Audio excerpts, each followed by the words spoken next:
এদিকে একের পর এক যমুনাতে বৈঠক কি চলছে প্রতিদিন। ডক্টর ইউনূস ইতালি থেকে ব্যর্থ হয়ে খালি হাতে ফিরলেন বাংলাদেশে। সেনাবাহিনীর অ্যাকশনে চূড়ান্তভাবে বিদায় নিতে চলেছে ডক্টর ইউনূসের সরকার। এরই মধ্যে আওয়ামী লীগের জন্য একসাথে 5টি সুসংবাদ আসলো জাতিসংঘের তরফ থেকে। এই 24 ঘন্টা জোরালো চেষ্টা করছে প্রফেসর ইউনূস। এই 24 ঘন্টার চেষ্টায় সফল হলে ভালো কিছু, আর যদি ইউনূস ব্যর্থ হয়। এই ঘোষণার পেছনে আছে মোদি এবং ট্রাম্পের হাসি যতই বাড়বে, শেখ হাসিনার রিটার্ন কার্ড ততই উজ্জ্বল হবে দক্ষিণ এশিয়ার রাজনীতিতেও, বিশেষ করে বাংলাদেশে। আর এখানে শেখ হাসিনা ফিরে আসতে পারেন একটি দর্শক, এই মুহূর্তে পাওয়া সব থেকে বড় ব্রেকিং নিউজ। দর্শক, 24 ঘন্টার মধ্যে বিদায় নিতে চলেছে ডক্টর মোহাম্মদ ইউনূস। দর্শক, একের পর এক ডক্টর মোহাম্মদ ইউনূস কিন্তু বৈঠক করতেছে, কিন্তু কোনো লাভ হচ্ছে কিনা সেটা জানা যাচ্ছে না। দর্শক, যখন তখন বিদায় নিতে পারেন ডক্টর মোহাম্মদ ইউনূস। দর্শক, সেই বিষয়টুকু আপনারা দেখতে চলেছেন। দর্শক, একটি ভিডিওর মাধ্যমে জানা যাচ্ছে যে আর মাত্র 24 ঘন্টা মনে হয় বাকি আছে, আর অল্প কিছু সময় বাকি আছে, এরপরে বিদায় নেবে ডক্টর ইউনূস এবং নতুন সরকার নিয়োগ করা হতে পারে। দর্শক, সেই বিষয়টুকু আপনারা দেখতে চলেছেন। দর্শক, কথা বাড়াবো না, চলুন দেখে আসি সেই বিস্তারিত ভিডিওটুকু। তবে তার আগে বলবো, যারা এখন আমাদের চ্যানেলটিকে সাবস্ক্রাইব করে নাই অবশ্যই চ্যানেলটিকে সাবস্ক্রাইব করে রাখবেন, আর যারা ইতিমধ্যে সাবস্ক্রাইব করে রেখেছেন তাদেরকে অসংখ্য ধন্যবাদ। তো চলুন একটা লাইক দিয়ে আমরা বিস্তারিত ভিডিওটুকু দেখে আসি। ডক্টর ইউনূস সরকারের সর্বশেষ চেষ্টা, টান টান উত্তেজনা। আর মাত্র কয়েক ঘন্টা, এখন না কয়েকদিন বললেও ভুল হবে, লেস দেন 24 ঘন্টা। আমি যখন আলোচনা করছি তখন থেকে এই 24 ঘন্টা জোরালো চেষ্টা করছে বা করবে প্রফেসর ইউনূস। এই 24 ঘন্টার চেষ্টায় সফল হলে ভালো কিছু, আর যদি ইউনূস ব্যর্থ হয় তাহলে আগামী 3-4 বছরের নির্বাচন চোখে দেখা লাগবে না। দর্শক, আসিফ নজরুল বলেছেন ফেব্রুয়ারির প্রথমার্ধে নির্বাচন, দ্বিতীয় কোনো চিন্তা নেই। মানে সরকারের চিন্তার কথা বলছে, কিন্তু হবে যে তার কোনো গ্যারান্টি নেই। প্রফেসর ইউনূসও একই কথা বলছেন যে ফেব্রুয়ারি প্রথমার্ধে নির্বাচন। কিন্তু আপনারা দেখছেন দর্শক, জুলাই সনদ নিয়ে মারাত্মক অনিশ্চয়তা। অনেকগুলো দল জানিয়েছে এইটা না হলে আমরা সাইন করবো না। আর রাজনৈতিক দলগুলো সাইন না করলে জুলাই সনদ, সেটা হবে বালের জুলাই সনদ। এদিকে কি করবে? জামাত, চরমোনাই, এনসিপি বেঁকে বসেছে, বিএনপির মিত্ররাও অনেক বেশিরভাগ দল বেঁকে বসেছে। এখন জুলাই সনদ সাইন করতে রাজি শুধু বিএনপি, মানে বর্তমান এই স্ট্রাকচারে। তবে হ্যাঁ, জামাত, চরমোনাই, এনসিপির দাবি মেনে নিলে তারা সাইন করবে। মানে একটা অনিশ্চয়তা। ইউনূস মিটিং করেছিলেন, কিন্তু মিটিং করেও কোনো সমাধানে পৌঁছাতে পারেননি। এই জায়গায় সরকার চেষ্টা করে যাচ্ছে যে জুলাই সনদ বাস্তবায়ন, রাজনৈতিক দলগুলো ঐক্যমত সাইন না করলেও জুলাই সনদ যাতে বাস্তবায়ন হয় এবং জুলাই সনদের ভিত্তিতে যাতে নির্বাচন হয়। এই জন্য সরকারের পক্ষ থেকে শেষ চেষ্টা, এই জুলাই সনদ কেন্দ্রিক এখন যে চেষ্টা, এই জায়গায় সফল হলে নির্বাচন হবে, নইলে নির্বাচন হবে না। জুলাই সনদ ব্যর্থ করে কোনো নির্বাচন হবে না। সাপোজ যে পলিটিক্যাল পার্টিগুলো এক হলো না, প্রফেসর ইউনূস কোনো যৌক্তিক সমাধান চাপিয়ে দিতে পারলো না, তাহলে কি হবে? তাহলে নির্বাচন চোখে দেখা লাগবে না, 3-4 বছর নির্বাচন চোখে দেখা লাগবে না। সরকার নিজেদের মতো করে সংস্কার শুরু করবে, ইউনূস থাকুক বা না থাকুক, নতুন কেউ আসবে এবং দীর্ঘমেয়াদী সংস্কারের পরে নির্বাচনের কথা বলবে। তার আগে কোনো নির্বাচন হবে না। এটি হচ্ছে ফাইনাল। কি ঘটছে দেখেন দর্শক, আসিফ নজরুলের বক্তব্য নানান বিষয়ে কথা বলেছে। অন্তর্বর্তী সরকারের আইন, বিচার ও সংসদ বিষয়ক উপদেষ্টা ডক্টর আসিফ নজরুল বলেছেন সরকার ফেব্রুয়ারি প্রথমার্ধে জাতীয় নির্বাচন অনুষ্ঠানের ব্যাপারে বদ্ধপরিকর। এ নিয়ে দ্বিতীয় কোনো চিন্তা তাদের নেই। হ্যাঁ, বদ্ধপরিকর, চায়, কৃতজ্ঞ, সব ঠিক আছে, কিন্তু হবে যে এই গ্যারান্টি কেউ দিতে পারে না। বরং অনেকে ধরে নিয়েছে যে ফেব্রুয়ারি প্রথমার্ধে নির্বাচন হবে না।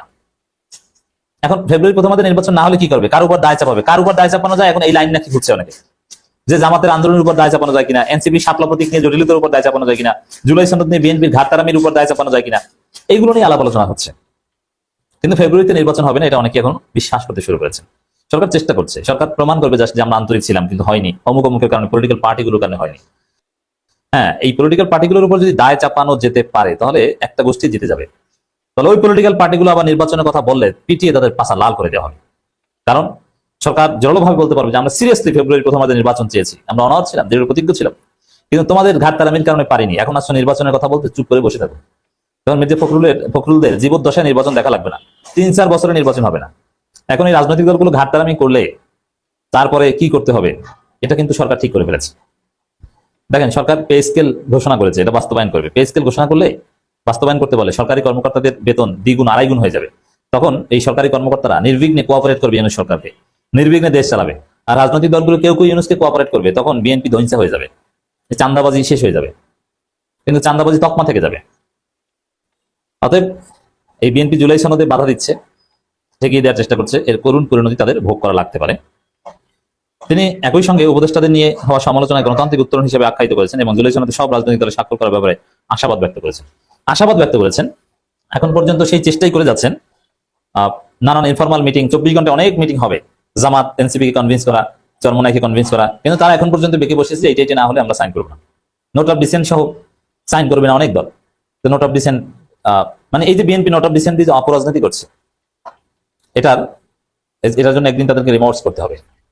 জামাতের পটুয়াখালীর জেলা আমির বলেছেন, একদিন এখন যদি পিয়ার পদ্ধতি বাস্তবায়ন না হয়, একদিন বড় দলগুলো পিয়ার পিয়ার বলে কান্না করবে, যেরকম তত্ত্বাবধায়ক সরকার বলে কান্না করছেন ওরকম। রাইট, বিএনপিকে সেটাই করতে হবে। তিনি একই সঙ্গে উপদেষ্টাদের নিয়ে বিভিন্ন সমালোচনা, হ্যাঁ এটা ভালো, উপদেষ্টাদের নিয়ে সমালোচনা হওয়া ভালো। আরো নানান বিষয়ে আসিফ নজরুল কথা বলেছেন। বিচার বিভাগীয় সংস্কার অন্যতম গুরুত্বপূর্ণ প্রস্তাব, সুপ্রিম কোর্ট সেক্রেটারিয়েট গঠন নিয়ে তিনি জানেন, এটা নিয়ে আলাদা আলোচনার দাবি রাখে যে এটা ম্যাচিউর সিদ্ধান্ত কিনা। তবে এটা গঠন হবে, এটা বিচার বিভাগীয় সংস্কার কমিশন অন্যতম প্রস্তাব ছিল। প্রধান বিচারপতির সংস্কার ভাবনার মধ্যে এটা আছে। আমরা এই লক্ষ্যে অনেক দূর কাজ করেছি, কিছু বিষয় এখনো কিছু মতভিন্নতা আছে, সেটা নিয়ে আরেকটু আলোচনার প্রয়োজন রয়েছে। তিনি আরো জানান, কয়েক সপ্তাহের মধ্যে আইনটি উপদেষ্টা পরিষদে পেশ করব। উপদেষ্টা পরিষদ যদি মনে করে তাহলে সেটা পাশ করা হবে, এবং আমার ধারণা এই সরকার আমলেই সুপ্রিম কোর্ট পৃথক সেক্রেটারি গঠন করবো। এর মানে কয়েক মাসের মধ্যেই নির্বাচনের তফসিল ঘোষণার পর তো আর নতুন ভাবে কোনো উদ্যোগ নিতে পারবে না, তফসিল ঘোষণার আগেই আলাদা সেক্রেটারি গঠন করা হতে পারে, এটা বাস্তবায়ন হবে। এখন জুলাই সনদ বাস্তবায়ন না হলেও বিভিন্ন সংস্কার কিন্তু সরকার শুরু করে দিয়েছে। আপনি দেখবেন যে বিভিন্ন রাজনৈতিক দলের একটি বৈঠকে ডাক দেন। এই বৈঠক কি অন্যান্য বৈঠকের মতো নর্মাল একটি বৈঠক? সম্পূর্ণরূপে না। এই বৈঠকটির মধ্যে কিছু গুরুত্ব বহন করে। এই বৈঠকের মধ্যে সালাউদ্দিন আহমেদ বিএনপির নেতা, তিনি ক্লিয়ার করে বলেছেন, প্রতিরক্ষা বাহিনীর সাথে আপনার যে দূরত্ব সৃষ্টি হয়েছে সেই দূরত্ব কোনোভাবেই কাম্য না, বরং আগামীতে যে নির্বাচন হবে সেই নির্বাচনে ব্যাঘাত ঘটতে পারে, দেশের জন্য হুমকি স্বরূপ। তাই আমি আশা করছি আপনি প্রতিরক্ষা বাহিনীর সাথে সম্পর্ক ভালো করে ফেলবেন। এটা কি বার্তা বহন করে? তার মানে ডক্টরের সাথে প্রতিরক্ষা বাহিনীর এখন খুবই খারাপ সম্পর্ক চলছে, মানে সেনাবাহিনী, নৌবাহিনী, বিমান বাহিনী, এদের কথা বলা হয়েছে। আর দ্বিতীয় ব্যাপার হচ্ছে, জামাত ইসলামী ক্লিয়ার করে বলে দিয়েছে ওই বৈঠকের মধ্যে নভেম্বরের মধ্যে গণভোট হতে হবে, তারপরে ফেব্রুয়ারিতে নির্বাচন। যদি নভেম্বরে গণভোট না হয় তাহলে ফেব্রুয়ারিতে নির্বাচন হবে কিনা সম্ভাবনা আমার থেকে কম মনে হচ্ছে, এটা আমার ব্যক্তিগত অভিমত। দ্বিতীয় ব্যাপার হচ্ছে, এই যে টোকায়ের দল এনসিপি যারা আছে, ওই সকল নেতারা বলছে আমাদেরকে যদি শাপলা প্রতীক দেওয়া না হয় তাহলে আমরা গণভোটে সাইন করব না। আরে বেটা, এই গণভোট তো করাই হচ্ছে, বা এই জুলাই সনদ তো করাই হচ্ছে তোদের কারণেই। তোরা সাইন না করলে এখানে আরো ভালো, জুলাই সনদপত্র লাগলো না, গণভোটও লাগলো না, তাই না? তোরা শাপলা প্রতীক দিতেই হবে, এটা তো একটা ইস্যু। কথা বুঝোস নাই? এটা একটা ইস্যু তোরা তৈরি করতেছস। এগুলো হচ্ছে বাটপাড়িমূলক কথাবার্তা।